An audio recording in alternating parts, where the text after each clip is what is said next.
সকাল 8:30। ঘরের জানালা ফাঁকা থাকায় সোনালি রোদ্দুর এসে বিছানায় পড়েছে। উষ্ণ আলোর স্পর্শে চিত্রার ঘুম ভেঙে যায়। চোখ মেলে দেখে শরীরের উপর সাদা কম্বল টানা। একটু নড়ে চড়ে পাশ ফেরার পরই টের পায় বিছানার ওদিকটা ফাঁকা, ফারাজ নেই।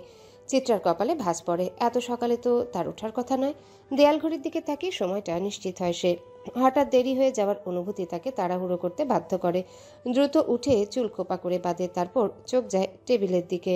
সেখানে রাখা একটা লাল গোলাপ, পাশে একটা চিরকুট। চিত্রার ভ্রু কুঁচকে যায়। গোলাপটা নাকের কাছে নিয়ে শুকে, নরম একটা মন ভালো করার মতো গন্ধ।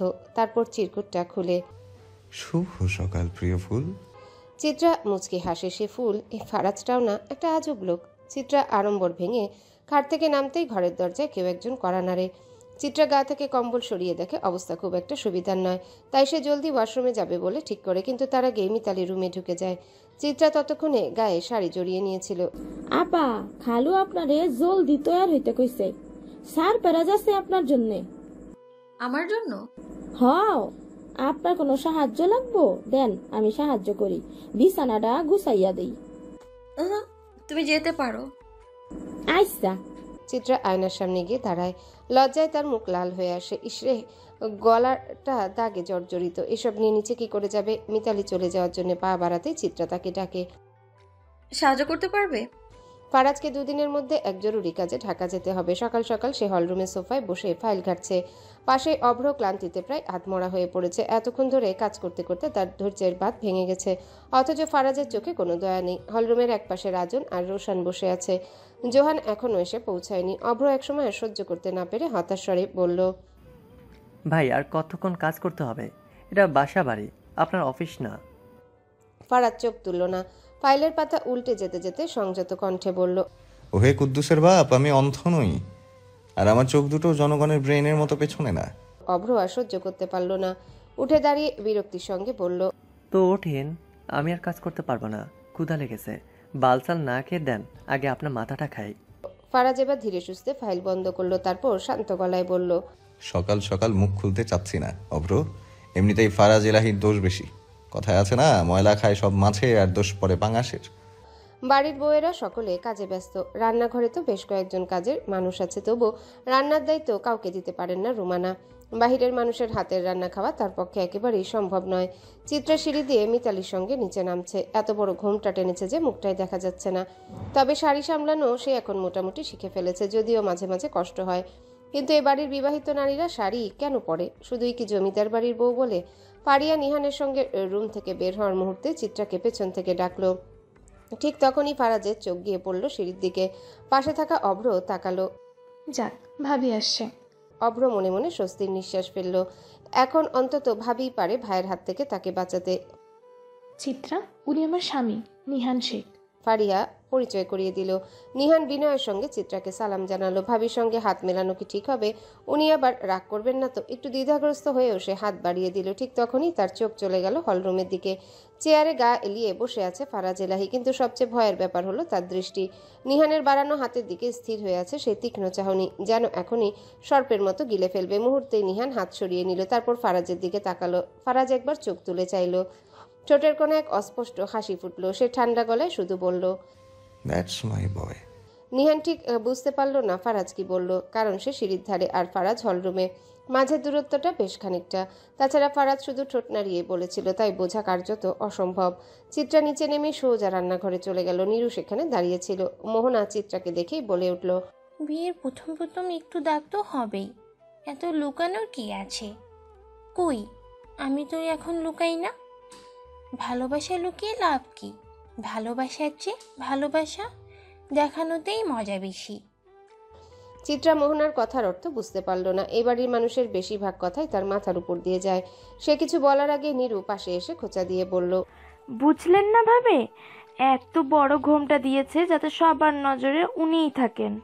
মোহনা বিরক্ত হলো। এই মেয়েটার কথাবার্তা দিনকে দিন সীমা ছাড়াচ্ছে। যখন তখন চিত্রাকে খোঁচা মারা যেন স্বভাব হয়ে গেছে। অথচ সে কি এখনো ফারাজকে ঠিকমতো চিনে না? জেনে বুঝে আগুন নিয়ে খেলার কোনো মানে হয় না। পরিণামে শেষ পর্যন্ত সেই নারীকেই আগুনে পুড়ে ছাই হতে হয়। মোহনা শ্বাস ছাড়ল, মনে মনে শুধালো, পুরুষ হচ্ছে অঙ্গার, নারী ধ্বংস মন্ত্র। কখনো বা কেড়ে নেয়, কখনো বা ষড়যন্ত্র। রান্নাঘর থেকে চিত্রা চায়ের ট্রে নিয়ে বের হয়। ট্রেতে সবার জন্য চা রাখা। চায়ের ভার সামলাতে গিয়ে মাথার কাপড় সামলানো কঠিন হয়ে পড়ছে। ফারাজ কাজ থামিয়ে চিত্রার দিকে তাকিয়ে থাকে। কেন তাকিয়ে আছে নিজেও জানে না। এই ট্রে কে দিল ওর হাতে? হয়তো সেই প্রশ্নটা মাথার ভিতর ঘুরপাক খাচ্ছে, তবুও চুপচাপ বসে দেখছে সব। চিত্রা রাজনদের দিকে চা নিয়ে এগোতেই ফারাজ আর বসে থাকতে পারল না। দ্রুত উঠে চিত্রার আগে গিয়ে সোফায় বসলো, পায়ের উপর পা তুলে। ইতিমধ্যে সোলেমান এলাহি আর জুনায়েদ এলাহিও এসেছে। আসেনি শুধু জোহান। ওর এত দেরি হচ্ছে কেন? চিত্রা টেবিলের উপর ট্রে রেখে প্রথমে চায়ের কাপটা সোলেমান এলাহির দিকে এগিয়ে দিল। ঠিক তখনই অভ্র এসে বসলো, সঙ্গে ছিল জোহান। চিত্রা একবার জোহানের দিকে তাকালো। তার ডান বাহুতে মোটা ব্যান্ডেজ বাঁধা। ভ্রু কুচকে সে কাপ হাতে তুলে নিল এবং পরের কাপটি জুনায়েদকে এগিয়ে দিল। ফারাজ কেবল চিত্রার দিকেই তাকিয়ে আছে, তার দৃষ্টি নিবদ্ধ। চিত্রা যখন রাজনের দিকে চায়ের কাপ বাড়িয়ে দিল তখন সে সামান্য ঝুঁকলো। সেই মুহূর্তে রাজনের চোখ পড়ল তার পেটের দিকে, যেখানে কাপড়ের ভাঁজ সরে গিয়ে একটুখানি ত্বক দৃশ্যমান হয়ে উঠেছে। তবে সেই দৃষ্টি এক মুহূর্ত স্থির হতে পারল না। তার আগে চিত্রার হাত থেকে ফারাজ কাপটা কেড়ে নিয়ে বলল, এটা আমার হাতে দাও, আর যাও আমার জন্য কড়া করে এক কাপ ব্ল্যাক টি বানিয়ে আনো। চিত্রা আজকে ফারাজের হাবভাব কিছুই বুঝতে পারছে না। এই যে হঠাৎ লোকটা তার জন্য মরিয়া হয়ে উঠে, হঠাৎ আবার তার ব্যবহার এমনভাবে বদলে যায় যেন সবকিছুই ছলনা, অভিনয়। এক মুহূর্ত দেরি না করে চিত্রা আবারও রান্নাঘরের দিকে পা বাড়ায়। জুনায়েদ এতক্ষণ ছেলের হাতে ব্যান্ডেজ লক্ষ্য করেনি। চোখ পড়তেই তিনি বড় বড় করে তাকান। কিরে বাপ, হাতে কি হইছে? জোহান একটু চুপ থেকে বলে, বিপদ নিয়ে খেলি আব্বা, এসব আঘাত লাগা তো স্বাভাবিক। নিজের খেয়াল রাখবি না তাই বইলা? ভালো লাগছে না, আমি উঠলাম। জোহান জুনায়েদের কথা উপেক্ষা করে উঠে যায়। সোলেমান এলাহির সেদিকে পাত্তা নেই। সে নিজের মতো করে চা খাচ্ছে। আজকে অনেকদিন পর তারা সবাই একসঙ্গে। নিহান চায়ের কাপে পরোটা চুবিয়ে খেতেই ভালোবাসে। সে নিশ্চুপে বসে বসে গিলছে। রাজন সবসময় পকেটে সিগারেট রাখে। ফারাজ চায়ের কাপে চুমুক বসিয়ে বলল, সিগারেট দেন ভাই, আমি আবার চা সিগারেট একসঙ্গে খাই। পাশ থেকে অভ্র হুট করেই বলে ওঠে, এত ভালো বাথরুম হয়? ফারাজ পাশ ফিরে অভ্রর দিকে চাইতেই সে চুপ হয়ে গেল। রাজন একটা সিগারেট এগিয়ে দিল ফারাজের দিকে। ফারাজ নিঃশব্দে সিগারেটটা নিয়ে লাইটার ছুঁয়ে ধরালো। এক গভীর টান দিয়ে গালভর্তি ধোঁয়া ছাড়লো রাজনের মুখের দিকে। তারপর ঠান্ডা গলায় বলল, আজকাল একটু এদিক ওদিক নজরটা বেশি যাচ্ছে না ভাই? রাজন কুচকে তাকালো, চোখে মুখে অবাক করা দৃষ্টি। নজর দেওয়ার মতো জিনিসের উপর মানুষ তো নজর দিবই। ফারাজ একরাশ তাচ্ছিল্য নিয়ে বলল, কিন্তু আপনি তো পশু ভাই, আপনি কেন নজর দেবেন? রাজন থম মেরে গেল, সঙ্গে বাকিরাও। এই ফারাজ হঠাৎ এত বদলে গেল কেমন করে? বুঝলাম না ফারাজ, এইবার দেশে আসার পর তোর হইলটা কি? তুই এমন তো ছিলি না। ওই মায়া তোর মাথা খাইয়া ফেলছে, বলল রোশান। ফারাজ গা ছমছমে এক শান্ত কণ্ঠে বলল, What do you mean by Maya? She is my legally married wife. She is Mrs. Faraz Ilahi. Do you understand? Tell me. If you don't understand, I know how to explain. Roshan বিরক্তির সুরে বলল, কিন্তু তুই যা করতাছোস ঠিক করতাছোস না। তুই তো নিজে বিপদে পড়বি, আমাগরও বিপদে ফেলবি। তুই বাঘের মুখ থেকে শিকারকে থাবা দিতাছোস, আর এখন সেই শিকার নিয়ে আমাগো লাগে ঝামেলা করতাছোস। আমার শিকারী ভাই, থাবা দেওয়া আমার ধর্ম।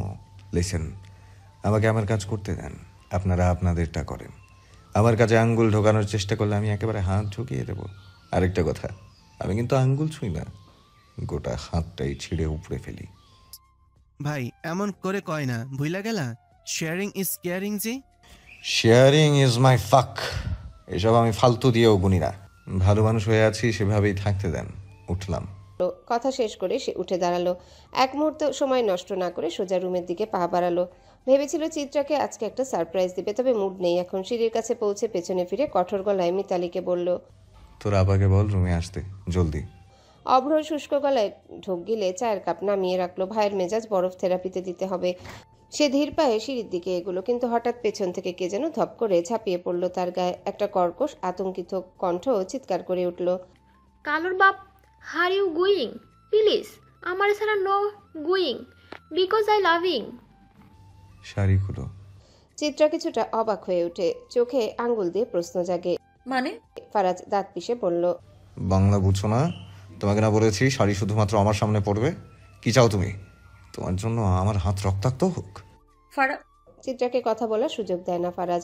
আলমারি খুলে নিঃশব্দে বের করলো একখানা কালো রঙের কামিজ। নির্বিকার ভঙ্গিতে তা তার হাতে তুলে দিয়ে বলল, নাও, বদলে ফেলো। চিত্রা হতবাক।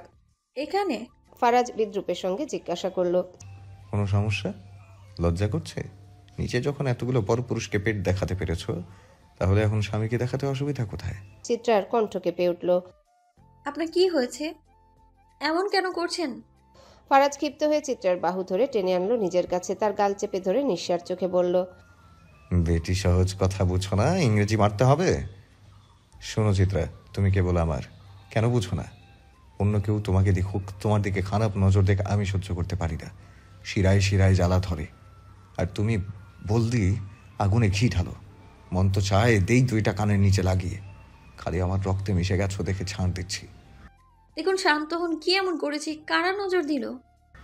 এই চুপ, প্রশ্ন শুনতে চাই না, জাস্ট যা বললাম তাই যেন হয়। ফারদার আমার কথা অমান্য করলে তোমার সুন্দর পেটটায় সিগারেটের দাগ বসে যাবে। আগুনকে আগুনের ভয় দেখাচ্ছেন এলাহি? ঠোঁট বাঁকিয়ে ধীর কণ্ঠে বলল। ফারাজ একটু থেমে চোখের পাতা কুঁচকে গভীর দৃষ্টি মেলে বলল, বউকামে, আগুনের ভয়ে কেন দেখাবো? মানলাম তুমি আগুন, তবে আমি তো নই। আমি হলাম উত্তাল সমুদ্র। আগুনকে ধ্বংসের ক্ষমতা নিয়ে আমার জন্ম। Mind it.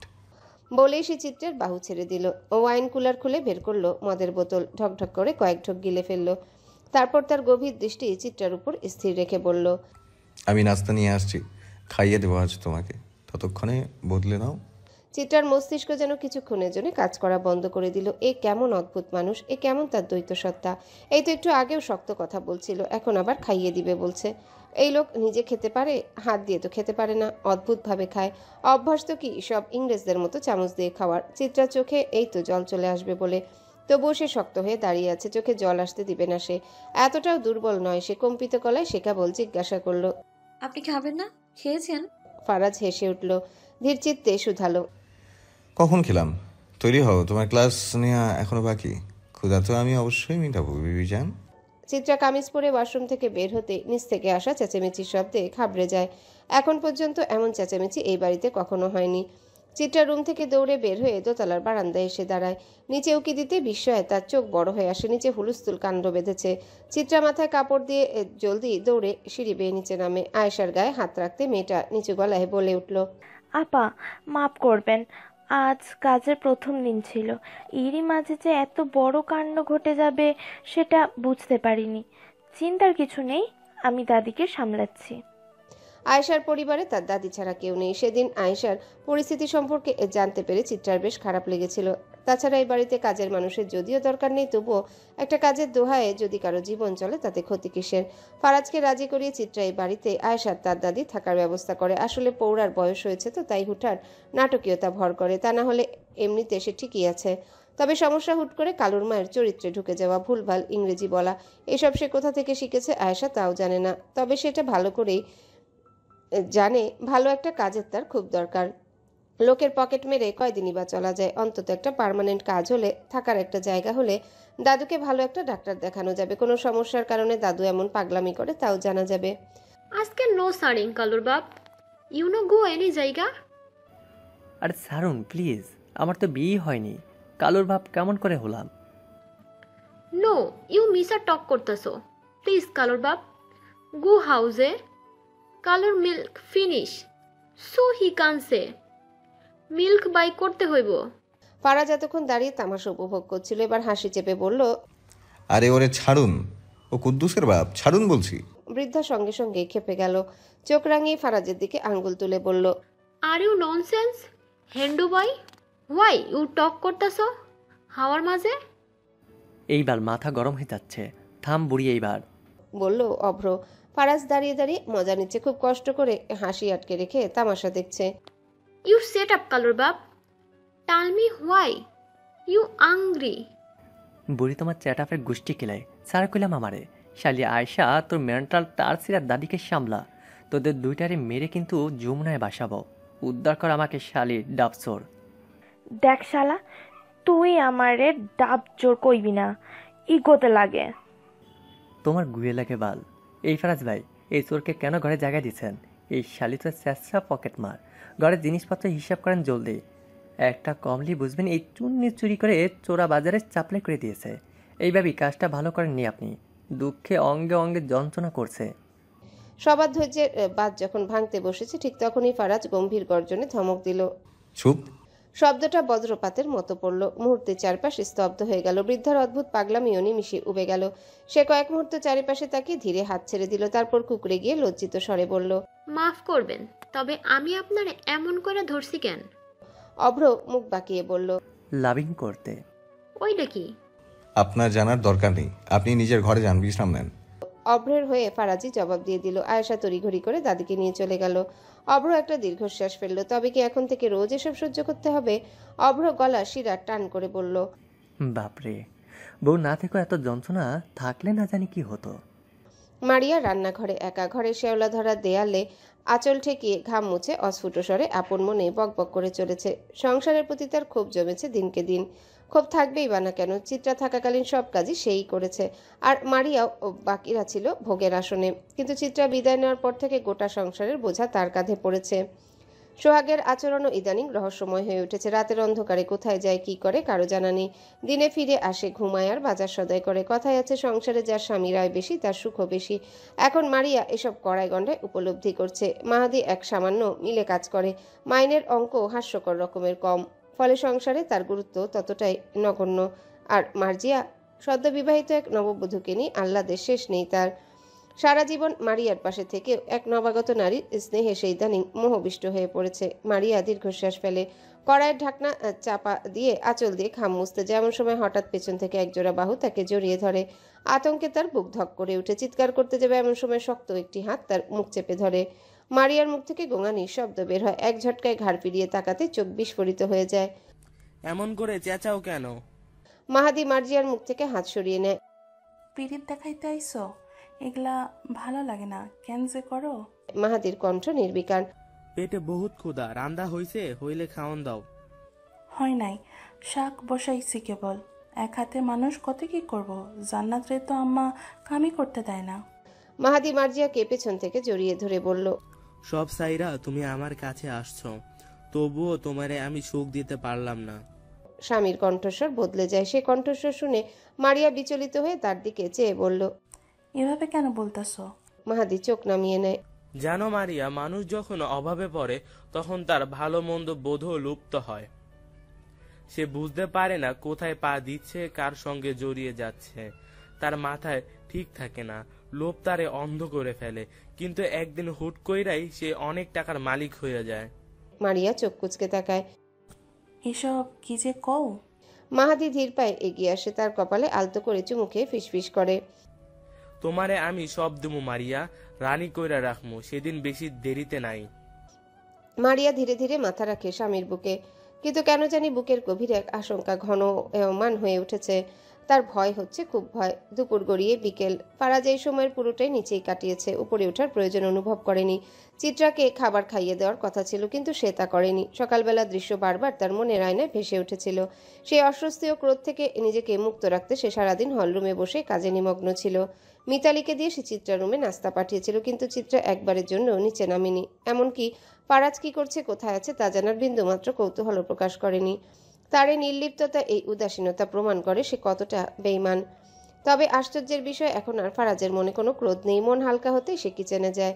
আজ সে নিজ হাতে রান্না করবে চিত্রার জন্য বিদেশি খাবার, ডেনমার্কের পরিচিত একটা স্যুপ, নাম গ্রোনসাক স্যুপে।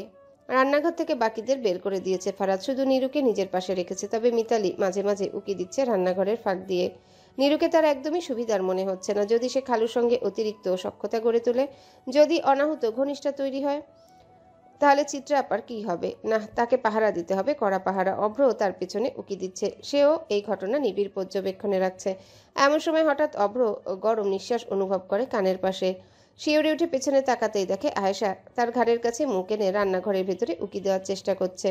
অভ্র দাঁত পিষে বলল, এই বাল, আমার পেছনে কি? দূরে গিয়ে মর, কাছে মরলে লেমন ফ্লেভারের গন্ধ বেরোবে।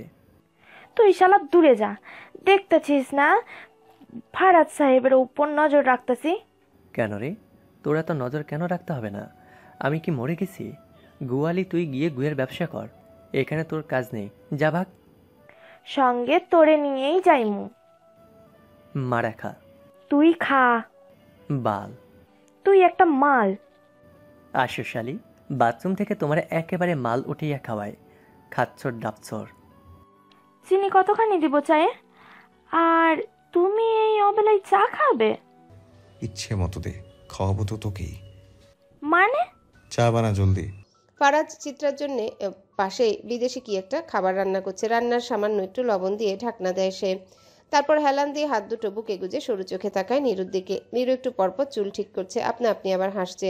ড্যাব ড্যাব করে তাকিয়ে আছে ফারাজের দিকে। ফারাজের শার্টে 2 হাত কনুই অবধি তোলা। নীরু ভালো করে একবার তার দিকে তাকায়। তার শুধু দৃষ্টি আটকে যায় সুদেহী সুদীর্ঘ ও সৌম্য দর্শনের ন্যায় এই সুদর্শন পুরুষের উপর। বরাবরই আটকায়, এ নতুন কিছু নয়। চায়ের ট্রেটা চিত্রার হাতে তুই তুলে দিয়েছিলি? ইস, আমাদের মাঝে আবার ওর কথা কেন? স্পেস চাই ওর থেকে। তুই আগে স্পেসের স্পেলিং কর, সেটা তো পারবি না। এখন বল চিত্রার হাতে চায়ের ট্রে তুই তুলে দিয়েছিলি? নীরু খানিকক্ষণ নীরবে থেকে চোখ নামিয়ে ক্ষীণস্বরে বলল, হুম। ফারাজ পাশের চুলায় রাখা ফুটন্ত চায়ের দিকে তাকিয়ে নিঃশব্দে হাসলো। তারপর গভীর কণ্ঠে বলল, এই গরম চা যদি কারো গায়ের উপর পড়ে তাহলে কি হবে? পুড়ে যাবে ত্বক। ট্রাই করে দেখতে হবে তবে। কথাটা বলা মাত্রই নীরুর কবজি টেনে হাতটা ফুটন্ত চায়ের পাতিলে ডুবিয়ে দিল সে। নীরু যন্ত্রণায় চিৎকার করে উঠতেই ফারাজ তার মুখের উপর এক তীব্র দৃষ্টি নিক্ষেপ করলো। গম্ভীর স্বরে দাঁত চেপে বলল, সাউন্ড যেন আমার কান অব্দি না আসে, তাহলে এই রান্নাঘরে পুড়িয়ে মারবো। ভয়ে নীরু নিজের মুখ নিজেই চেপে ধরল, কিন্তু তীব্র যন্ত্রণা তার চোখে মুখে স্পষ্ট ফুটে উঠল। হাত ছাড়ানোর প্রাণপণ চেষ্টা করেও সে পারল না। ফারাজের শক্তির সঙ্গে পেরে ওঠা তার সাধ্যের বাইরে। আর কখনো চিত্রাকে দিয়ে কিছু করাবি? বল বল, জলদি বল। যত দেরি করবি তত যন্ত্রণা পোহাতে হবে। তোর সাহস কি করে হয় আমার বউকে ট্রে নিয়ে পাঠানোর? না, কখনো না, ছাড়ো প্লিজ। সন্তোষজনক উত্তর পেয়ে ফারাজ নীরুকে ছেড়ে দিল। তার হাত আগুনের ছোঁয়ায় লাল হয়ে ফোসকা পড়ে গেছে। নীরু ব্যথায় কুকুরে উঠল। ফারাজ নির্বিকার। সে টিস্যু দিয়ে নিজের হাতটা মুছে চিত্রার জন্য খাবার বেড়ে প্লেটে সাজায়। পকেট থেকে এক বান্ডিল 1000 টাকার নোট বের করে নীরুর হাতে গুজে দিয়ে ঠান্ডা কণ্ঠে বলল, ছিল, টাকাটা রাখ। এতে ব্যথাও সারাতে পারবি আর মনও খুশি করতে পারবি। এনজয়। কথাটা বলে ফারাজ যাওয়ার জন্য পা বাড়াতে নীরু আবার নিজের হাতের দিকে তাকিয়ে চিৎকার করে কাঁদতে শুরু করে। তবে ফারাজ চিবুক শক্ত করে ঘাড় ফিরিয়ে তার দিকে শীতল দৃষ্টিতে চাইতেই কান্নার শব্দ আপনা আপনি বন্ধ হয়ে যায়। ফারাজ এক হাত পকেটে গুজে অন্য হাতে খাবার প্লেট নিয়ে শীষ বাজাতে বাজাতে রান্নাঘর থেকে বেরিয়ে আসে। তার চেহারা দেখে মনে হচ্ছে কিছুই হয়নি। অভ্র, আয়েশা, মিতালিকে বহু আগে রান্নাঘর থেকে সরিয়ে দেওয়া হয়েছে। আয়েশা আজ প্রথম দিন কাজে এসেছে। এসব দৃশ্য দেখলে ভয় পেয়ে যাবে। আর যদি চিত্রাকে কিছু বলে দেয়, ফারাজের বিরুদ্ধাচরণ করার ফল কি হতে পারে সে তো জানেই। মোহনা এক নিবিড় উপন্যাস প্রেমী। তার একাকিত্বের একমাত্র সঙ্গী বই। বহুবার পড়া জহির রায়হানের 1000 বছর ধরে উপন্যাসের পৃষ্ঠাগুলো সে আবার উল্টে যাচ্ছে। তৃষ্ণা মেটে না তার। প্রতিবার পড়লে মনে হয় নতুন করে আবিষ্কার করছে। আপা, আইমু। মোহনা চোখ তুলে তাকাতেই দরজার সামনে দাঁড়িয়ে থাকা রোগাটে চাপা বর্ণের এক কিশোরীকে দেখতে পেল। ভালোবেসে সে মেয়েটিকে ফুল বলে ডাকে। মেয়েটির নাম ফুলি, বয়স 13-14। এই জমিদার বাড়ির মালির ভাতিজি, নারায়ণগঞ্জে থাকে। এই বাড়ি প্রথম চাচার বাড়িতে বেড়াতে এসেছে। সেদিন বাগানে গিয়েছিল মোহনা, তখনই চোখে পড়ে ফুলিকে। ফুলির সঙ্গে সেদিন কথা হয় মোহনার। ফুলি বড় বড় দুটো উজ্জ্বল চোখ নিয়ে তাকে বলেছিল, আপা, আমি আপনার মতো সুন্দর হইবার চাই। মোহনা ফুলির মাথায় হাত বুলিয়ে শুধিয়েছে, আয়নায় চেয়ে দেখো, তুমি আমার থেকেও সুন্দর। সে কথা শুনে ফুলি খুব খুশি হয়েছিল। খুশিতে হাততালি দিয়েছিল। জমিদার বাড়ির দক্ষিণে বাড়ির কর্মীদের থাকার জন্য আলাদা ব্যবস্থা আছে। যারা দিনরাত এখানে থেকে সেবা করে তাদেরকে জায়গা সেখানে দেওয়া হয়। দুলাল মিয়া দীর্ঘদিন যাবৎ এই বাড়িতে কাজ করে, পরিবার নিয়ে এখানে থাকে। ফুল তো মাত্র কদিন হলো এখানে বেড়াতে এসেছে, আবারও চলে যাবে। কিন্তু তার এখানে আসা নিয়ে তো মোহনার যত ভয়। এত বোঝানোর পরও কেন দুলাল মিয়া মেয়েটিকে বাড়ি পাঠিয়ে দিল না? এই বাড়ি বিপদসংকুল। ফুলির এখানে থাকা মানেই ঝুঁকি।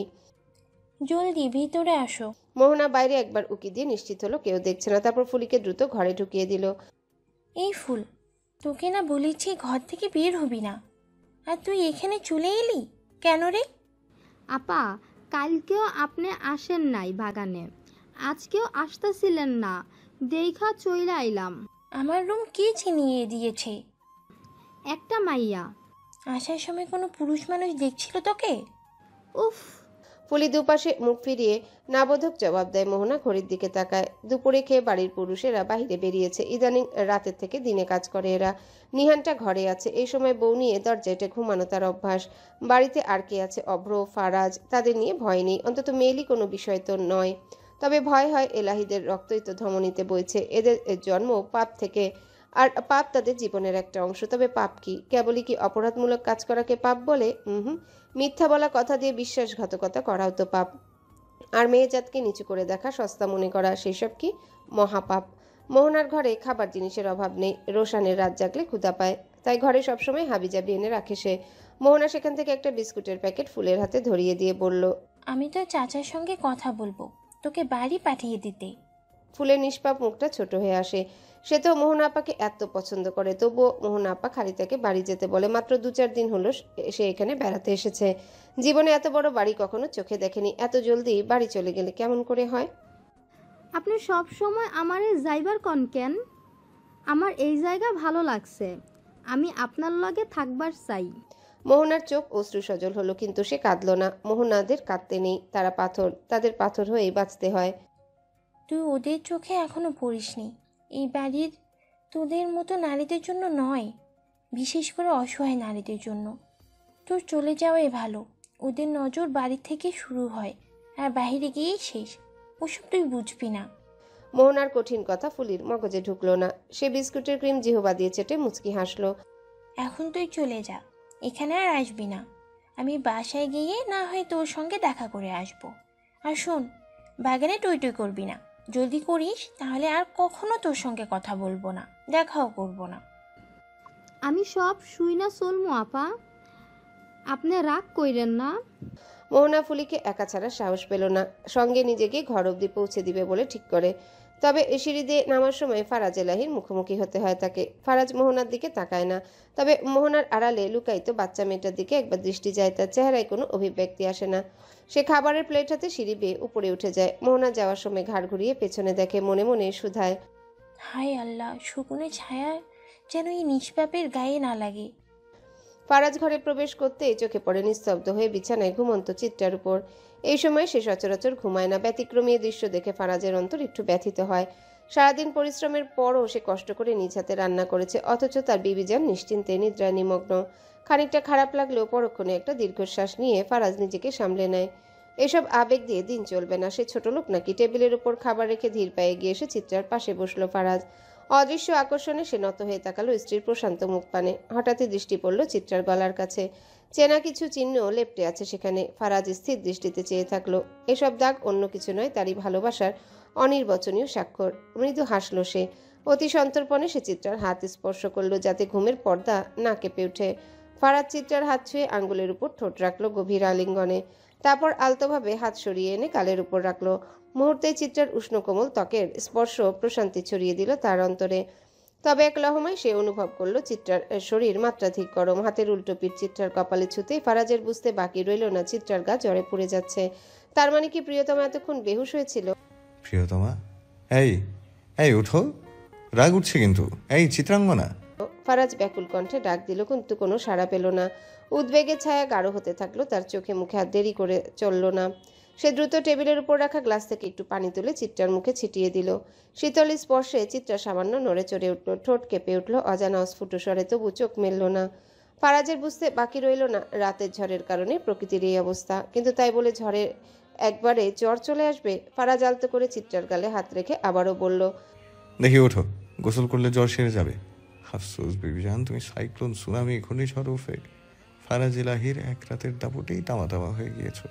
ইসরে বউ, তুমি যদি কারেন্ট দিয়ে বাতি না জ্বালাতে পারো, তবে তোমার স্বামীর এত কারেন্ট কাকে দান করবে? বুঝলাম, বিয়ে আরো 3টা করতেই হবে। ফারাজ কথা না বাড়িয়ে চিত্রাকে বাহুডোরে তুলে নিল। চিত্রার অবশ দেহ তার উষ্ণতাকে সংস্পর্শে শীতল। আধখোলা চোখে চিত্রা ফিসফিস করলো, আমি ঠিক আছি। কিন্তু ফারাজ কি এসব শোনার পাত্র? সে কোনো উত্তর দিল না, কোনো দৃষ্টিপাত নয়, শুধু দৃঢ় পদক্ষেপে এগিয়ে চলল। ওয়াশরুমে প্রবেশ করে নিখুঁত ভঙ্গিতে চিত্রাকে ঝর্ণার নিচে দাঁড় করালো। ফারাজ ঝর্ণা ছেড়ে একটু দূরে সরে এসে দাঁড়ালো। মুহূর্তেই ঠান্ডা চিত্রার জল ছিটকে পড়ল কপালে, গালে, কাঁপুনি জায়গায়, সারা শরীরে। ফারাজ নিস্পৃহ দৃষ্টিতে চিত্রার দিকে তাকালো। ঝর্ণার ধারায় সে ভিজতে চায় না, তবে চিত্রার জন্য শীতল স্পর্শ অপরিহার্য। জরাক্রান্ত দেহের উত্তাপ নিঃশেষ হবে এই প্রবাহে। চিত্রার সারা শরীর শিহরিত। ঠান্ডার তীব্রতায় তার ঠোঁট কাঁপছে, দৃষ্টিতে ক্লান্তির ছাপ। জলধারার আঘাতে সে ধীরে ধীরে সম্বিত ফিরে পাচ্ছে।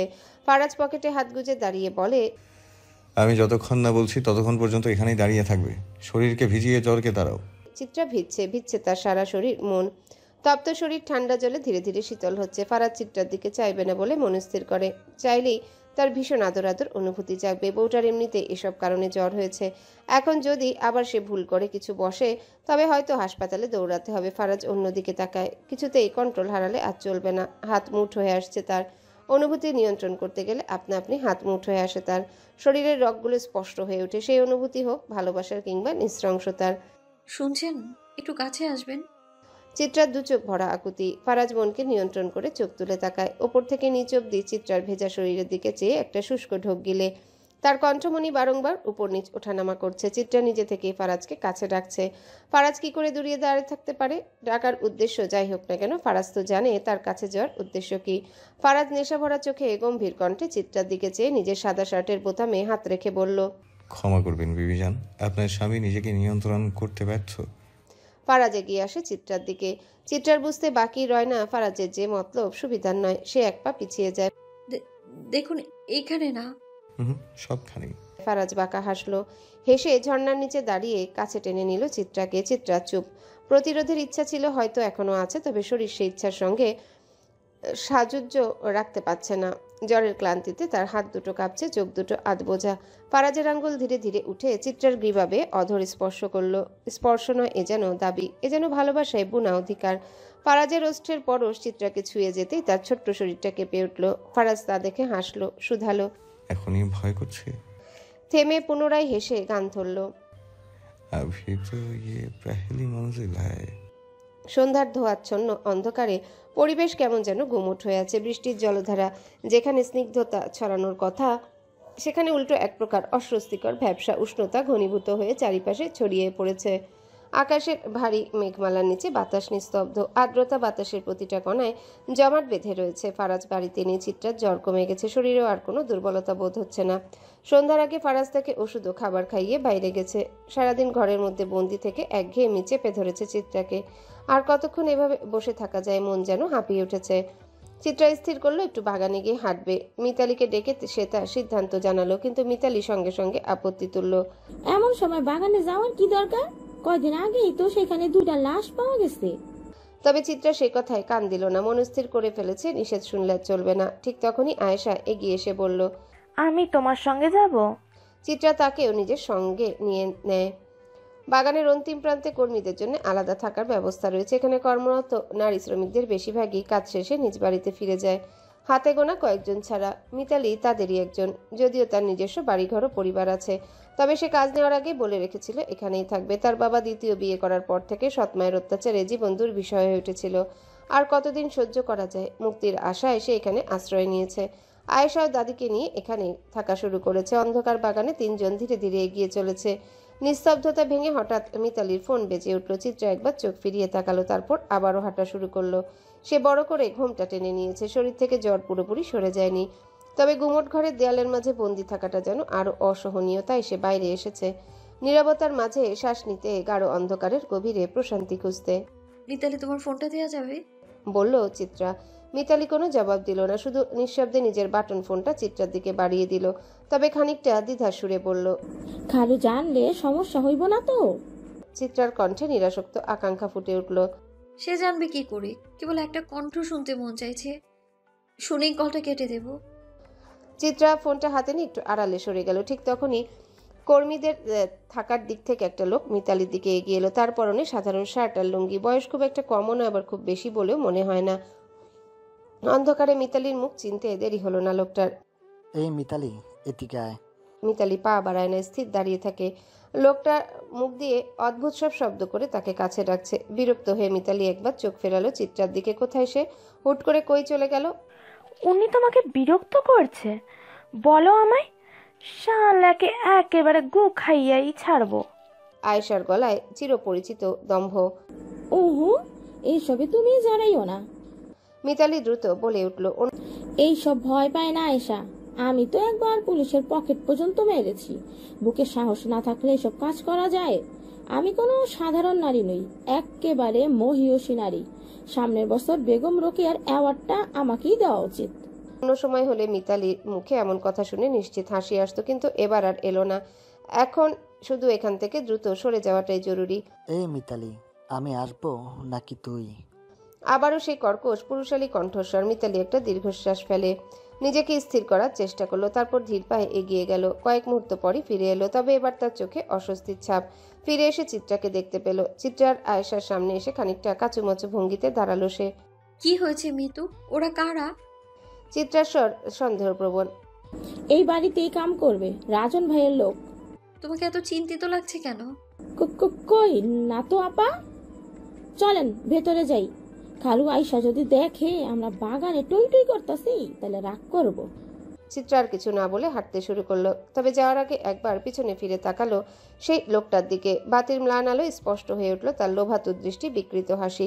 চিত্রা আর এক মুহূর্ত অপেক্ষা করলো না, দ্রুত পা চালিয়ে বাড়ির ভেতর ঢুকে গেল। বদ্ধ স্যাঁতস্যাঁতে একটা ঘর, চারপাশে ভাসমান একটা বিদঘুটে আষ্টে গন্ধ, যেন গলিত মাছের অন্তর্গত পচন ছড়িয়ে আছে বাতাসে। এখানে স্তূপ করে রাখা হয়েছে নানান জাতের মাছ, তারপর সেগুলোকে প্রসেসিং করে রপ্তানিযোগ্য করা হয় বিদেশি বাজারের জন্যে। ফারাজ ধাতব চেয়ারে বসে পা দোলাচ্ছে, অস্থিরতা তার চেহারায় স্পষ্ট হয়ে ফুটে উঠেছে। চারিপাশে সারিবদ্ধভাবে দাঁড়িয়ে আছে কালো পোশাক পরিহিত মানুষ, নিঃশব্দ নড়াচড়া নেই, এক দৃষ্টিতে তাকিয়ে থাকা ছায়ামূর্তির মতো। তাদের মাঝে কয়েকজন বহিরাগতও আছে, বিদেশি কায়দায় দানবীয় শরীর, দীর্ঘকায় পেশিবহুল। শুধু উপস্থিতিতেই ভয় ছড়ানোর ক্ষমতা রাখে এরা। ঘরটায় অসহনীয় গরম, বাতাস থমকে আছে, এখানকার ভারী দুর্গন্ধ দম বন্ধ করে রেখেছে সবকিছুকে। ফারাজ বিরক্ত হয়ে নিজের গা থেকে কালো ব্লেজারটা খুলে পাশে দাঁড়িয়ে থাকা অভ্রর দিকে বাড়িয়ে দিল, কণ্ঠে স্পষ্ট বিতৃষ্ণা। আইসক্রিমটাকে নিয়ে আসো কুদ্দুসের বাপ। অভ্র কোনো জবাব দিল না, কেবল পাশেই দাঁড়িয়ে থাকা কালো পোশাকধারী এক ব্যক্তির দিকে তাকালো। ইঙ্গিতটা বুঝতে দেরি হলো না লোকটি নিঃশব্দে ঘুরে দাঁড়ালো, পেছন থেকে আরেকজনকে সঙ্গে নিল। তারপর দুজন মিলে এগিয়ে গেল হিমবাহের দিকে, সেই কক্ষ যেখানে হিমায়িত পদ্ধতিতে মাছ সংরক্ষণ করা হয়। আপাতত তাদের মূল উদ্দেশ্য সেখানেই। কয়েক মুহূর্ত পর তারা ফিরে এলো, তবে এবার শূন্য হাতে নয়। একজনকে টেনে নিয়ে এসেছে সঙ্গে। লোকটি জমে কাঠ হয়ে গেছে, বরফের পিণ্ডের মতো নিথর। মাত্রই তাকে হিমবাহ থেকে বের করা হয়েছে, শরীরে রক্তের কোনো প্রবাহ নেই বলেই মনে হয়, অথচ এখন শ্বাস চলছে, প্রাণটুকু টিকে আছে কোনো রকমে। হয়তো বেশি সময় সেখানে রাখা হয়নি, রাখা হলে এতক্ষণে নিশ্চয়ই নিথর হয়ে যেত। কক্ষের উষ্ণতার সঙ্গে হিমায়িত শরীরে সংঘাতে লোকটি কাঁপছে, দাঁতে দাঁত লেগে বিকট আওয়াজ তুলছে। ফায়াজ স্থির দৃষ্টিতে তাকিয়ে রইল তার দিকে, মুখে কোনো অভিব্যক্তি নেই, শুধু ঠান্ডা নিরাসক্ত দৃষ্টি। লোক দুটো পড়ে থাকা লোকটার দিকে এগিয়ে আসতে ফারাজ হাত দিয়ে ইশারায় তাদের সরে দাঁড়াতে বলল। আইসক্রিমটাকে একটু গলতে দে তো। লোক দুটি ধীরে ধীরে সরে দাঁড়ায়। পরিবেশ ভারী নীরবতার মাঝে অভ্র এখনো নিশ্চল, নিঃশব্দ। তার চিবুক শক্ত হয়ে আছে, নাকে ক্রমাগত ধাক্কা দিচ্ছে মাছের কাঁচা পচা গন্ধ। বাতাসের আর্দ্রতাও চিটচিটে হয়ে উঠেছে, ঘামের সাথে মিশে এক অস্বস্তিকর আস্তরণ গড়ে তুলেছে গায়ের ওপর। কিন্তু ফারাজ, সে কিভাবে বসে আছে? ফারাজ তার হলিস্টার থেকে কোল্ট পাইথনটা বের করে হাতে নিয়ে ভালো করে খুঁটিয়ে খুঁটিয়ে দেখল। দেশে আসার পর পিস্তল ছুঁয়ে দেখা প্রায় বন্ধই করে দিয়েছে সে। এসব কি ফেয়ার? মোটেই না।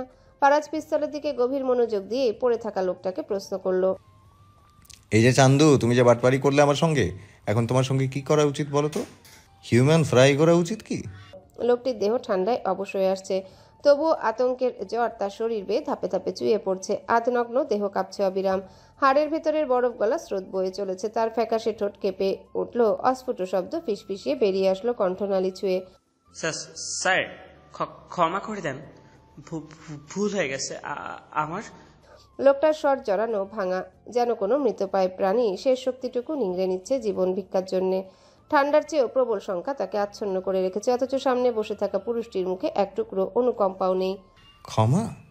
ফারাজ মুখ বাঁকিয়ে হাসলো, তাচ্ছিল্য মিশ্রিত সেই হাসি, অদ্ভুত সেই হাসির ধরন। হ্যাঁ রে কুদ্দুসের বাপ, এই হাফনিংটুর অপরাধের পাণ্ডুলিপিটা একটু পাঠ করে শোনাও তো। শালার জাঙ্গিয়াটা দেখে শুনি, ক্যালভিন ক্লাইন। এই নিমক খারাম আমার নাম বেচে কি লেভেলের মাল কামিয়েছে ভাবা যায়? জাঙ্গিয়ার ব্র্যান্ডও ফুটপাথ থেকে ক্যালভিন ক্লাইনে চলে গেছে। ফোনটা দাও তো কেউ, একটা সো স্যাড পোস্ট দেই। অভ্র খানিকক্ষণ চুপ থেকে ভ্রুকুটি করে সুর মিলিয়ে বলল, বুঝেন না ভাই, অল্প পানির মাছ বেশি পানিতে গেলে যা হয় আর কি, ফুটানি করে বেশি। অভ্র মুখ বাঁকিয়ে থেমে পুনরায় বলল, শালা বাপদারে গুলশান, ভেতরে ভেতরে গুলিস্তান, বাপরে দেখে বাজান, দুইয়া খায় মান সম্মান। ওয়াও, কিয়া কবিতা হে! এত সুন্দর কবিতা পারো দেখি তো বেটা তোমার বিয়ে হয় না। ধারাও তোমার জন্য চ্যাট মার্কা একটা পোস্ট করতে হবে দেখছি। ফারাজ লোকটার সামনে ধীরে ধীরে এগিয়ে এলো। তার বুটের নিচে শুকনো মেঝে চাপা পড়ে ক্ষীণ খসখসে শব্দ হচ্ছে। সে নিঃশব্দে দাঁড়িয়ে কিছুক্ষণ পড়ে থাকা লোকটিকে দেখলো, চোখে মুখে কোনো অনুভূতি নেই। লোকটা ভয়ে হেঁচড়ে পিছানোর চেষ্টা করলো, তবে অধিক সময় ঠান্ডায় জমে থাকার কারণে হাত পা অবশ হয়ে গিয়েছে, নড়চড়ের একদমই শক্তি নেই। ফারাজ হাঁটু গেড়ে লোকটার সামনে ঝুঁকে বসলো, পকেট থেকে লাইটার বের করে ধরিয়ে লোকটার গলার কাছটায় ছুঁয়ে দিতেই চিৎকার ছড়িয়ে পড়লো ঘরটায়। নিজেকে বাঁচানোর চেষ্টা করার জন্য অবশ হাত পা ছোড়াছুড়ি শুরু করলো লোকটা। বাচ্চাদের মতো এসব করে পার পাবে না সাবিব। এত আকুতি করার আগে একবার ফারাজ ইলাহির কথা ভাবা উচিত ছিল না? আমার নাম করে চাকরির কথা বলে কয়েকটা নারীকে বিদেশে পাচার করেছো, শুনুই চান্দু। সাব্বির নিশ্চুপ। ফারাজের ঠোঁটে বিদ্রুপাত্মক হাসির রেখা ফুটে উঠল। নিস্তরঙ্গ ভঙ্গিতে সে উঠে দাঁড়ালো, অথচ চোখের তারায় জ্বলে উঠল অগ্নিস্ফুলিঙ্গ। আকস্মিক সে পায়ের তলায় চেপে ধরল সাব্বিরের গলা। চাপ বাড়াতে এই লোকটি কণ্ঠনালী থেকে অদ্ভুত অস্ফুট গঙ্গানির শব্দ বেরিয়ে আসলো, একটা অসহায় পশুর আর্তনাদ যেন। ফারাজের ভ্রু কুঁচকে যায়, বিরক্তির ছায়া তার মুখে স্পষ্ট হয়ে উঠল। গম্ভীর কণ্ঠে সে ফিসফিসিয়ে বলল, জলদি বল। কিন্তু সাবিবের ঠোঁট কাঁপলেও শব্দ বেরোয় না। মৃত্যুর অন্ধকার তার শ্বাসনালী বেয়ে ক্রমশ নেমে আসছে। নিঃশ্বাস নিভে যাওয়ার শেষ মুহূর্তে ফারাজ পা সরিয়ে নেয়, যেন এ যাত্রায় সে কেবল সিদ্ধান্তের রূপরেখা টেনেই ক্ষান্ত। আসলে ফারাজ হয়তো আদৌ তাকে কিছু করতো না, বহুবার সুযোগ দিয়েও আজ তার ধৈর্যের সীমা ছাড়িয়ে গেছে। সাবিব তারই লোক, দেশ থেকে কার্যক্রম চালায়। কাজ শব্দটি ব্যবহার করলেও প্রকৃতপক্ষে কাজের আড়ালে করে ঘৃণ্য অপরাধ। নারী পাচারের সঙ্গে জড়িয়ে পড়েছে সাবিব। অন্ধকার জগতেই সে কদর্য ব্যবসা, যেখানে জীবনের দামে বিকয়ী স্বপ্ন। তবে এইসব বিষয়ে ফারাজের আপত্তি থাকার কথা ছিল না, কারো ব্যক্তিগত বিষয়ে নাক গলানো তার স্বভাবে নেই। কিন্তু যখন সেই অন্ধকার তার নামকে আবৃত করতে উদ্যত হয়, তখন কি চুপ থাকা চলে? 6 মাস ধরে সাবিব অসহায় নারীদের প্রলোভন দেখিয়ে বিদেশে পাচার করছে, প্রতিশ্রুতি দেয় স্বপ্নের মতো ভবিষ্যতের, অথচ বাস্তবে নিয়ে যায় এক বিভীষিকাময় বন্দিত্বের দিকে। শুরুর দিকে ফারাজ বিষয়টিকে গুরুত্ব দেয়নি, কিন্তু ক্রমশ তার নামকে জড়িয়ে কালিমা লিপ্ত করার প্রয়াস বাড়তে থাকলে সে আর নীরব দর্শক হয়ে থাকতে পারেনি। কারণ ফায়াজ তার নামকে কলুষিত হতে দিতে পারে না, কাউকেই সে এই সুযোগ দেবে না। সে টেবিলের উপর রাখা টাইটানিয়াম জারটি হাতে তুলে নিল। ভেতরে টকবক করে ফুটছিল ফ্লোরোসিক অ্যাসিড। সাবিব আতঙ্কে খানিকটা পিছু হটতেই দুজন লোক শক্ত হাতে তাকে চেপে ধরল। ফারাজ গুনগুন করে 90 দশকের একটা ইংরেজি ফোক গান গাইতে গাইতে ধীরে ধীরে জারটি কাত করল সাবিবের উরুর উপর। ভেতরে খুব বেশি অ্যাসিড ছিল না, তবে যতটুকু ছিল ততটুকুই যথেষ্ট। প্রথম ফোঁটা বুক ছোঁয়া মাত্রই সাবিবের দম ফেটে গেল ভয়াবহ আর্তনাদে। শুরুতে এক মুহূর্তের জন্য কিছুই অনুভব হলো না, তারপরই চামড়ার নিচে স্নায়ুগুলোকে এক অস্বাভাবিক জ্বলুনি ছড়িয়ে পড়ল। ফুটতে থাকা পানির মতো চামড়ার স্তর গলতে লাগলো। কয়েক সেকেন্ডের মধ্যে জায়গাটি কালচে হয়ে গেল, আর একটু পরে হালকা ধোঁয়া উঠা শুরু করলো। সাবিবের চিৎকার অসহনীয় হয়ে উঠল, যেন শরীর থেকে আত্মা ছিঁড়ে বেরিয়ে আসছে। কিন্তু তার মুখ চেপে ধরে রাখায় কেবল ভেতর থেকে গুমড়ে ওঠা বিকৃত গোঙানি বের হলো। তার চোখ বিস্ফোরিত, রক্ত যাওয়া রঙের শিরাগুলো ফুলে উঠছে আতঙ্কে। অ্যাসিডের প্রভাব মাত্র কয়েক মুহূর্তের মধ্যে আরো ভয়ঙ্কর হয়ে উঠল। যেখানে তরল ছিটে পড়েছিল সেই অংশের মাংস ধীরে ধীরে ক্ষয়ে যেতে লাগলো। সাদা স্তর উন্মুক্ত হয়ে বেরিয়ে এলো, গলতে শুরু করলো সেই স্থান, হাড় পর্যন্ত দেখা যাচ্ছিল। সাবিব একবার চাইল নিজের বুকের দিকে, নিজের মাংসের গলে যাওয়া অংশ দেখে তার শরীর শিউরে উঠল। সে কোনোভাবে হাত পা ছোড়ার চেষ্টা করলে তার দেহ আরো শক্ত করে ধরে রাখা হলো। ঘর জুড়ে টাটকা পোড়া মাংসের গন্ধ ছড়াচ্ছে। ফারাজ তখনও গুনগুন করছিল, মুখে মৃদু হাসি, চোখে ছিল নির্মম সন্তুষ্টির পরশ। চারিদিকে ঘন অন্ধকারে ঢাকা, দূর থেকে ভেসে আসছে ট্রলারের গম্ভীর গর্জন। রাতের নিস্তব্ধতার নদীর শো শো শব্দ কানে এসে ধাক্কা খাচ্ছে। নদী এখান থেকে বেশি দূরে নয়, সে কথা মনে করিয়ে দেয় বাতাসের আর্দ্র ঠান্ডা স্পর্শ। ধ্বংসস্তূপে পরিণত তালুকদার বাড়ির সামনে এসে থামলো একটা কালো রঙের প্রিমিয়। গাড়ির ইঞ্জিন নিপতেই মুহূর্তের জন্য থেমে এলো নিস্তব্ধতা। গাড়ির দরজা খুলে বেরিয়ে এলো এক লম্বা চওড়া যুবক। নিঃশব্দ পদক্ষেপে সে এগিয়ে গেল পুরনো জরাজীর্ণ গেটের দিকে। মরচে ধরা লোহার ফ্রেম ঠেলে এসে ভিতরে ঢুকলো। অন্ধকারের শীতল চাদরে মোড়ানো ভগ্নপায় গৃহটির অভ্যন্তরে প্রবেশ করতে দৃষ্টিতে এলো হারিকেনের ক্ষীণ শিখা। জলে নিভে আবারও জ্বলে ওঠে। মুয়াজ্জেলের মাটির ঘরের বারান্দায় ঝুলে থাকা সেই আলো প্রহর গুনছে। টিমটিমে সেই ক্ষীণ দীপ্তিতে ছায়া নাচে দেয়ালের ফাঁকে ফাঁকে। যুবকটি ধীর পদে এগুলো পুড়ে ছাই হয়ে যাওয়া ভিটেটির সামনে গিয়ে দাঁড়ালো। স্থির দাঁড়িয়ে খানিকক্ষণ পরখ করলো ধ্বংসের স্তূপ, অতঃপর দৃঢ় পদক্ষেপে এগিয়ে গেল কবরস্থানের দিকে। চাঁদের আলোহীন রাত্রিতে কবরস্থান নিকষ আধারে নিমজ্জিত। মাথা উঁচিয়ে দাঁড়িয়ে থাকা প্রাচীন বৃক্ষেরায় স্তব্ধ। যুবকটি একদৃষ্টিতে তাকিয়ে থাকলো কবরস্থানটিকে অন্ধকারের মধ্যে এক নজর পরখ করে মৃদু কণ্ঠে শুধালো, ইস রে, এত দূরত্ব আর মেনে নেওয়া যায় না। এবার দূরত্ব মেটানোর সময় চলে এসেছে। কেটা তুমি? বৃদ্ধ মুয়াজ্জেলের কণ্ঠস্বর পেতেই লোকটা পিছনে ফিরে তাকায়, ঘাড়ে হাত বুলিয়ে নিঃশব্দ হেসে জবাব দেয়, আমি কেউ না, তবে কারো মৃত্যু, কারো শুভাকাঙ্ক্ষী। ফারাজ এক দৃষ্টিতে সামনে নিথর দেহটির দিকে তাকিয়ে রইল। সাবিবের শরীর রক্তে আকণ্ঠ নিমজ্জিত। ফারাজের সাদা শার্ট লাল স্রোতে প্লাবিত। ধীরে সিগারেট ঠোঁটে তুলল সে, নিঃশ্বাসে আগুন ধরিয়ে ধোয়ার দীর্ঘ রেখা ছড়িয়ে দিল বাতাসে। চোখ সরু করে একপাশে তাকালো। গুলিটি বুকে বিদ্ধ হওয়ার পর সাবিবের মরণ আসতে খুব একটা দেরি হয়নি। ব্যথার আর্তনাদ পর্যন্ত করার সুযোগ পায়নি সে। যন্ত্রণায় ছটফট করার আগেই মৃত্যু তাকে আঁকড়ে ধরেছে। ফারাজের গুলি তার দেহের অবশিষ্ট নিঃশ্বাসটুকু শুষে নিয়েছে। ওই যে অ্যাসিড গলিত মাংসপিণ্ডের উপরই গুলি চালিয়ে সাবিবকে মুক্তি করে দিয়েছে ফারাজ। রক্তাক্ত শ্বাসরুদ্ধ পরিবেশে ফারাজ ধীর স্থির ভঙ্গিতে লাশের কাছ থেকে সরে দাঁড়ালো। এই লাশ কি করবো ভাই? অভ্র জিজ্ঞাসা করলো। ফারাজ একটু চুপ থেকে বলল, বাড়িতে ওর বউ আছে না, পার্সেল করে বউয়ের কাছে পাঠিয়ে দিয়ায়। দিলে লাভ কি? স্বামীর এসব কাজের সঙ্গে সে নিজেও তো জড়িত ছিল। আচ্ছা, ফারাজ থামলো, তারপর বলল, তাহলে পুলিশের সঙ্গে কথা বল, নিশ্চিত কর খুনের দায় যেন ওর স্ত্রীর ওপরই বর্তায়। সবাই যেন জানে সে পুরুষের সঙ্গে পরকীয়ায় লিপ্ত ছিল, প্রেমিকের সঙ্গে মিলেই স্বামীকে হত্যার ষড়যন্ত্র করেছে। অভ্র সম্মতিসূচক মাথা নাড়ল। আচ্ছা। ফারাজ এবার নিজের শার্টের দিকে তাকালো। রক্তমাখা কাপড়ে নিষ্ঠুর শিল্পকর্মে ছাপ লেগে আছে। দীর্ঘশ্বাস ফেলে সে আবারও বলল, পোশাক বদলাতে হবে, কালো শার্ট আর প্যান্ট পাঠিয়ে দে। অভ্র মাথা ঝুঁকিয়ে সাড়া দিল। এবার তার কণ্ঠে কৌতূহল মিশল। এখন বাসায় ফিরবেন? আরেকটা কাজ তো বাকি। নদীর একেবারেই পাড়ে পাশাপাশি দুটা নৌকা বাঁধা, চারিপাশ নিস্তব্ধ, কেবল পানি ছলাৎ করে বয়ে যাচ্ছে। সিফাত নিঃশব্দে একটা কয়েল ধরিয়ে নৌকার একপাশে রেখে দেয়। পান চিবোতে চিবোতে সোহান কাগজ দিয়ে একটা ছোট্ট নৌকা বানাচ্ছে, হয়তো সময় কাটানোর অজুহাত খুঁজছে। হঠাৎ সিফাত নিচু স্বরে বলে উঠল, ভাই হেই চলে আসছে। মেঘে ঢাকা চাঁদের আলোয় চারপাশটা অদ্ভুত লাগছে, অন্ধকার, বাতিহীন, চাপা উত্তেজনায় ভরা। সোহান চোখ তুলে তাকায় না, তবু বুঝতে পারে কেউ এসে দাঁড়িয়েছে তার সামনে। লম্বা চওড়া গড়নের এক লোক, যার মুখটা অন্ধকারে ঢাকা। সোহান তার চেহারা দেখতেও চায় না, দরকার নেই, সে জানে কে এসেছে। সোহান খানিকক্ষণ নীরব থেকে ধীর গলায় বলল, মেলা দেরি কইরে ফেলাইছ, তাও তো আইলা, তোমার অপেক্ষাতেই ছিলাম। এই সিপাইতা 2 কাপ সরওয়ালা মালাই চান, সাহেবের কাপে সর একটু বেশি দিবার কইস। লোকটা তার পাশে এসে বসলো, তারপর গলা খাকারি দিয়ে বলল, কি খবর জানতে চাও?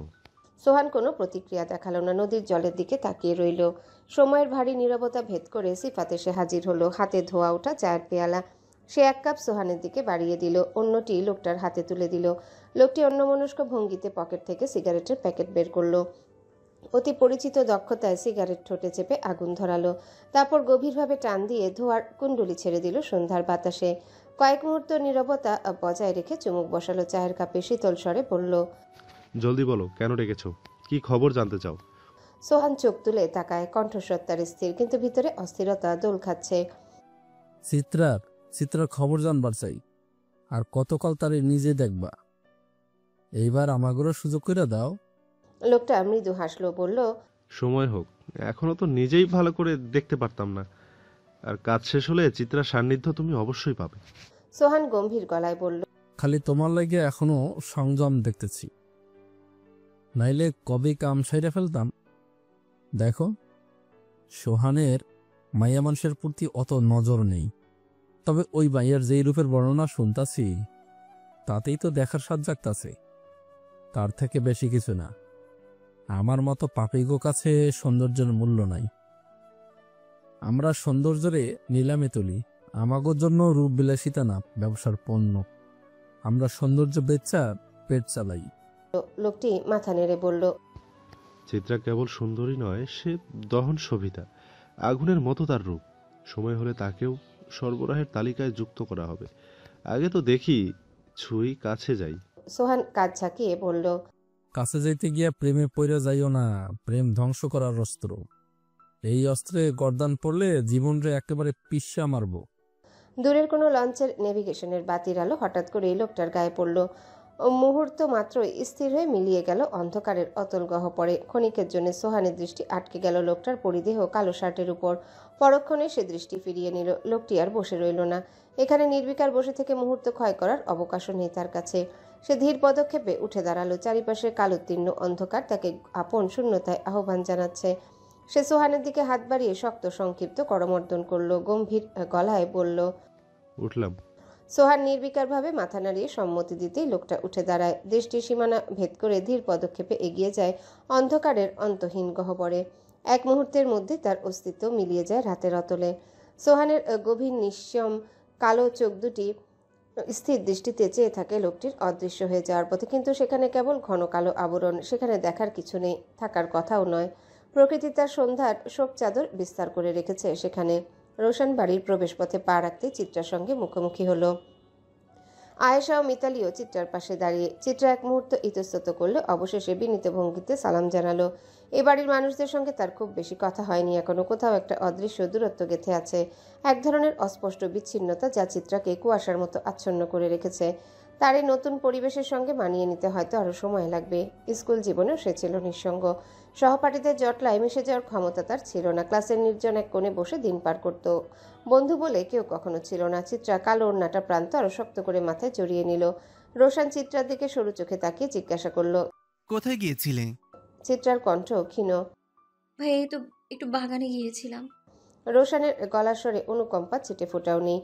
এই বাড়ির আশেপাশে বন জঙ্গলের অভাব নেই। রাতের বেলা সুন্দর মাইয়াদের এইভাবে একা ঘুরে বেড়ানোর শোভা পায় না। আমি ঘরে যাচ্ছি। রোশান একবার আয়েশার দিকে দৃষ্টিপাত করলো। খানিকক্ষণ নীরব থেকে ব্যঙ্গ মিশ্রিত গলায় জিজ্ঞাসা করলো, তুমি আবার কি নতুন কামের মাইয়া? আয়েশার মুখে নির্লিপ্ততা স্থির কণ্ঠে উত্তর দিল, জি, আমি হলাম আয়েশা, মেট্রিক ফেল, পকেট মার স্পেশাল। রোশানের চোখের পলক পড়ল। মেয়েটির নির্লজ্জ স্বীকারোক্তি তাকে সামান্য বিস্মিত করেছে, তবে মুখে সে বিস্ময়ের লেশমাত্র প্রকাশ করল না। পরিমিত স্বরে বলল, এত গুনিয়া এই বাড়িতে আইলা কেমনি? চিত্রা আর ফায়াজ ভাইয়ার নিয়ামত।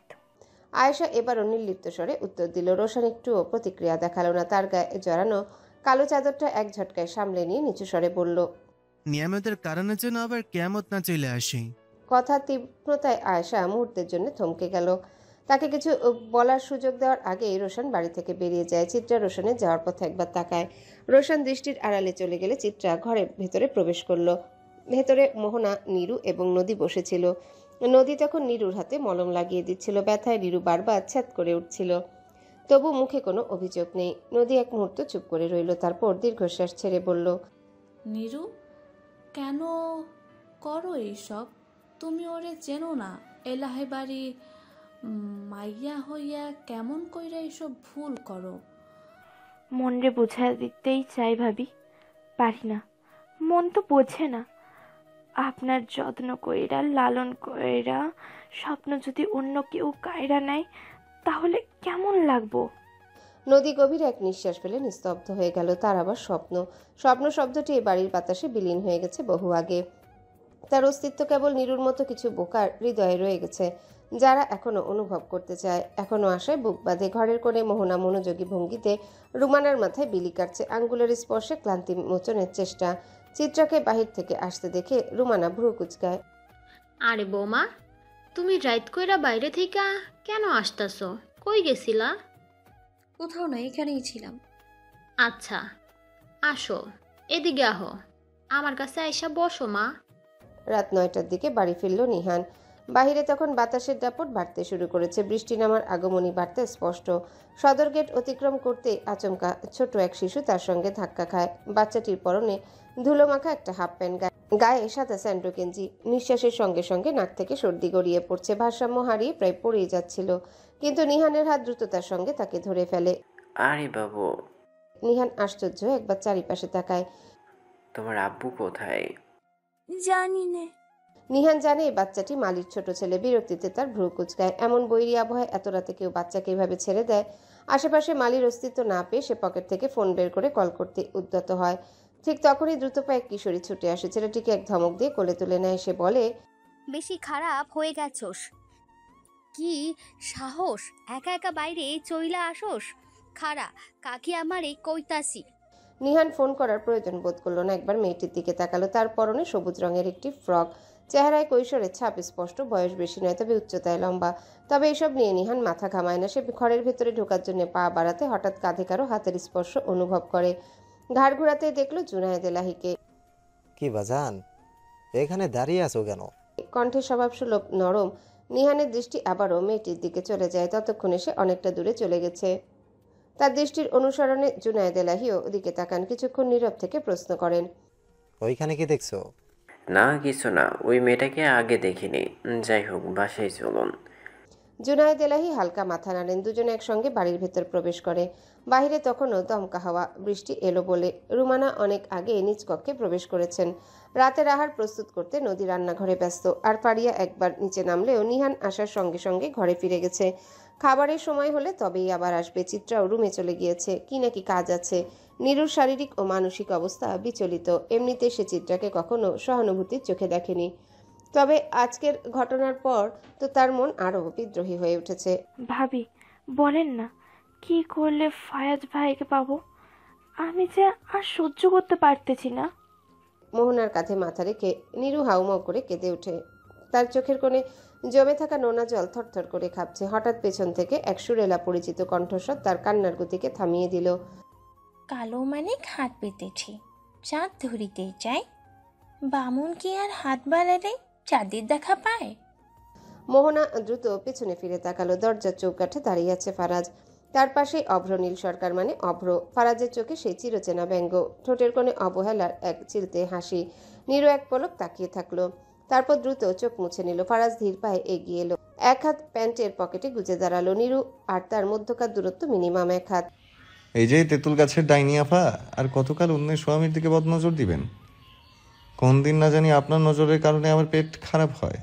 নীরু জবাব দেয় না, তবে তার বদলে মোহনা নিরেট কণ্ঠে বলে উঠল, আর কতজনকে কষ্ট দিবে ফারাজ? ফারাজ ভ্রুকুটি করল, ঠোঁটের কোণে সেই অমোঘ ব্যঙ্গচিহ্ন ফুটে উঠল। ভাবি কোন ধরনের কষ্টের কথা বলছেন? না মানে কষ্টের তো বিভিন্ন ধরন আছে। এই ধরেন কোষ্ঠকাঠিন্যতা নিয়ে বাথরুমে গেলেও কিন্তু কষ্ট হয়। আপনি কি তেমন কিছু মিন করছেন? মজা করছো? ওইসব ছোট লোকই কারবার।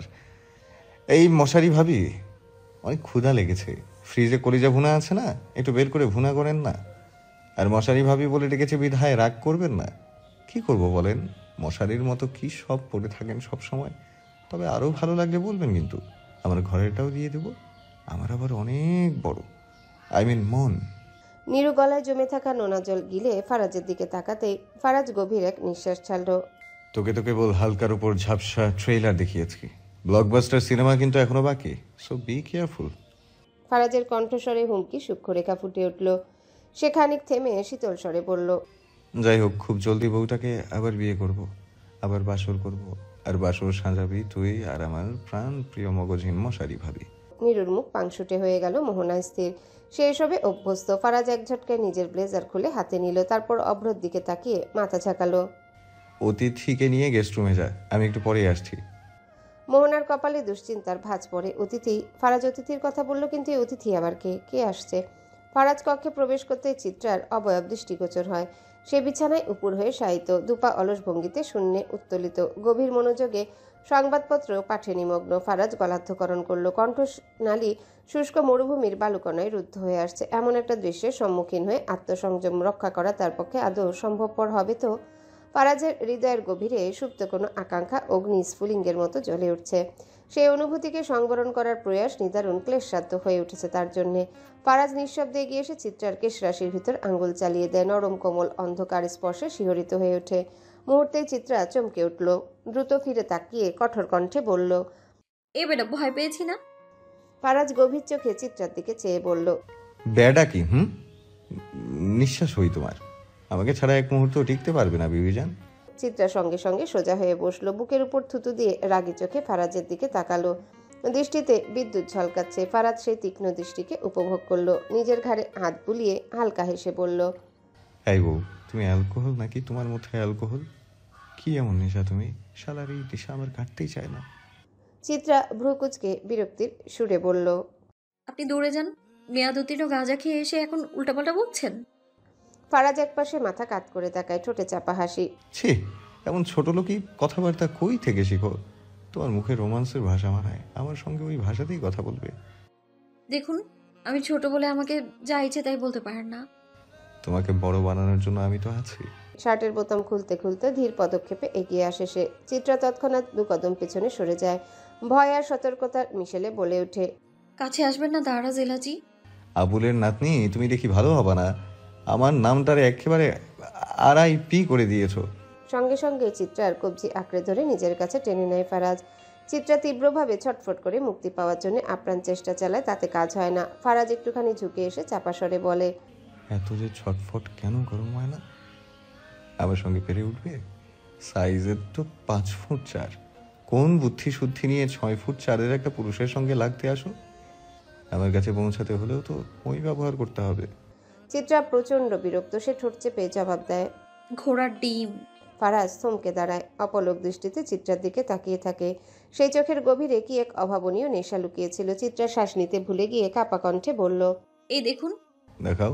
উফ, আপনি যে কোন চোখে আমাকে দেখছেন আমি কিন্তু তা ভালো করেই বুঝে গিয়েছি। দূরে থাকেন, সাবধান। আপনি আমাকে।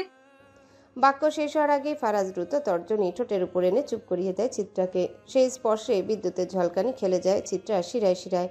ফারাজ হাসে, গভীর প্রলুব্ধ করা এক হাসি, তারপর মৃদুস্বরে গেয়ে ওঠে।